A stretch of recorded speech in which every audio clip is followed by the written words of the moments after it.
చీకటిలో నడుస్తున్నటువంటి మనందరినీ కూడా పాపానికి బానిసైపోయి చేస్తున్నటువంటి తప్పుడు పనులలో నుంచి బయటపడకుండా బైబిల్ చెప్పినటువంటి విధంగా పాపము చేస్తున్నటువంటి వారు పాపానికి దాసుడు అని, పాపానికి బానిస అని చెబుతా ఉన్నాడు. బానిస అనేటటువంటి మాటను తెలుసా? ఒక జీతగాడు అని అర్థం. బానిస అంటే ఏంటి? ఒక జీతగాడు అంటే దాని అర్థం ఏంటి తెలుసా? ఒక భూస్వామి ఉన్నప్పుడు ఆ భూస్వామికి పని మనిషి ఉన్నప్పుడు ఆ భూస్వామి ఏది చెబితే ఈ పని మనిషి అది చేయాలి. అంటే నువ్వు చేస్తున్నటువంటి తప్పుడు పని అది నీకు యజమానిగా మారిపోతూ ఉంటుంది. నువ్వు చేస్తున్నటువంటి ఏ పాపిష్టి పనైనా సరే అది నీకు యజమాని అవుతుంది. ఆ పాపిష్టి పని చెప్పినటువంటి విధంగానే నువ్వు తెలివి కలిగినటువంటి నువ్వు ఆ పని చేయక తప్పదు అంటా ఉంది. అంటే ఏ తప్పైతే నువ్వు చేస్తున్నావో అది నిన్ను పరిపాలన చేస్తూ ఉంటుందని బైబిల్ చెప్తా ఉంది. ఒక చెడిపోయినటువంటి పని నిన్ను పరిపాలిస్తుంది అనే సంగతి మర్చిపోవద్దు. ఒక తప్పుడు ఆలోచన అదే ఆలోచన చేస్తూ ఉన్నట్లయితే అదే తప్పుడు పనులలో వెళ్ళిపోతూ ఉంటావు. మీకు బాగా అర్థం కావాలంటే మానసిక వ్యాధులు ఉంటారు చూసావా?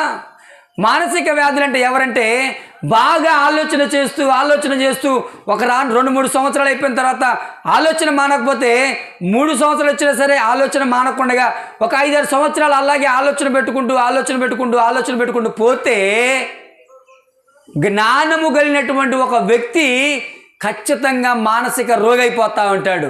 ఇక ఏ పని చేస్తూ ఉన్నా కూడా అదే ఆలోచనకు వెళ్ళిపోతూ ఉంటుంది. ఏ మంచి పని చేద్దామన్నా కూడా మంచి పని పక్క పెట్టేసి దాని గురించే తిన్నది తెలియదు, పడుకున్నది తెలియదు, ఏ పని చేసింది తెలియదు, ఎక్కడికి వెళుతున్నది తెలియదు.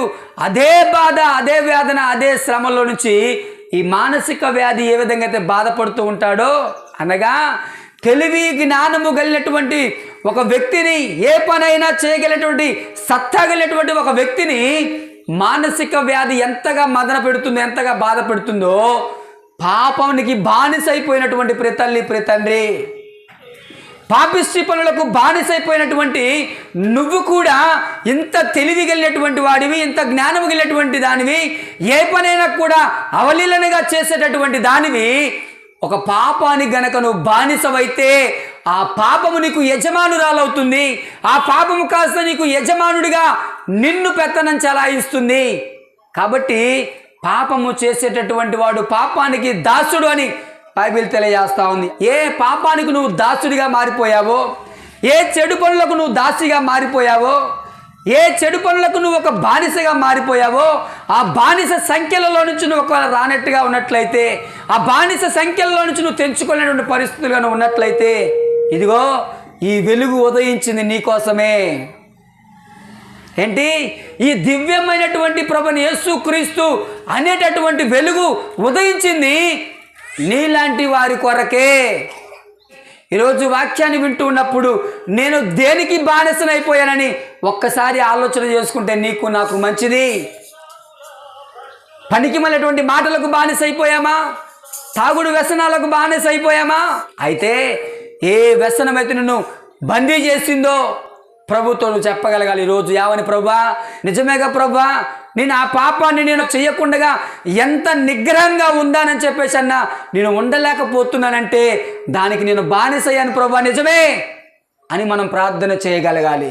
అయా, నీ మందిరానికి వచ్చిన తర్వాత నేను ఎంతగా పనికిమాలినటువంటి మాటలు మాట్లాడొద్దు అని చెప్పేసి అనుకుంటున్నా కూడా అవే మాటలు మాట్లాడుతున్నంటే ఆ పనికిమాలినటువంటి మాటలు నన్ను బానిసగా చేసాయి కావచ్చు ప్రభువా, నన్ను క్షమించు అని, నీ దివ్యమైనటువంటి వెలుగు నా మీద ఉదయింప చేయండి ప్రభు అని ప్రభువుకు ప్రార్థన చేయడం